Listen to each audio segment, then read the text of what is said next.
শুনেছি বেশ কয়েকদিন যাবৎ তুমি অসুস্থ। কেন জানি তোমার অসুস্থের খবর আমার হৃৎপিণ্ড ভাঙচুর করে। আচ্ছা, তোমার বর্তমান কি তোমাকে আমার মতো আগলে রাখে, পাগলামি সহ্য করে, আমার মতন রোজ 2 বেলা বকুনি ঝকুনি দিয়ে ওষুধ খাওয়ানোর বায়না করে? নাকি তুমি আমাকে যেভাবে অবহেলা করেছিলে সেও তোমাকে তোমার মতন অবহেলা করে? তোমার অসুস্থতায় আজ আমার মোটেও মন খারাপ করার কথা ছিল না, কিন্তু বুকের ভেতরটা দুমড়ে মুচড়ে শেষ হয়ে যাচ্ছে। তুমি হয়তো ভাবছ আমি তোমাকে অভিশাপ দিয়েছি, কিন্তু বিশ্বাস করো, এসব করার মতন বিন্দু পরিমাণ রুচি আমার আসে না।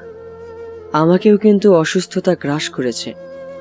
তোমার অসুস্থের খবর জানার জন্য আমার কোনো মাধ্যম থাকলেও আমারটা জানানোর জন্য তেমন কেউ নেই আমাকে বলার যে তোমাকে সুস্থ হতে হবে। এসব ভেবে ভেবে শুধুই বাড়ে দীর্ঘশ্বাস। আমি হয়তো জীবনের শেষ প্রান্তে, তবুও চাই তুমি সব সময় ভালো থাকো। আশা রাখছি তুমি খুব তাড়াতাড়ি সুস্থ হয়ে উঠবে। এই অবেলায় তোমাকে দেখার ভীষণ ইচ্ছা করছে।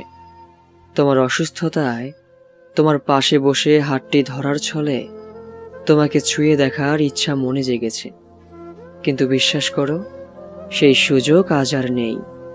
যাই হোক, তুমি সুস্থ হয়ে ওঠো প্রিয়। এখনো তোমাকে আমার অনেক কিছু জানানো বাকি।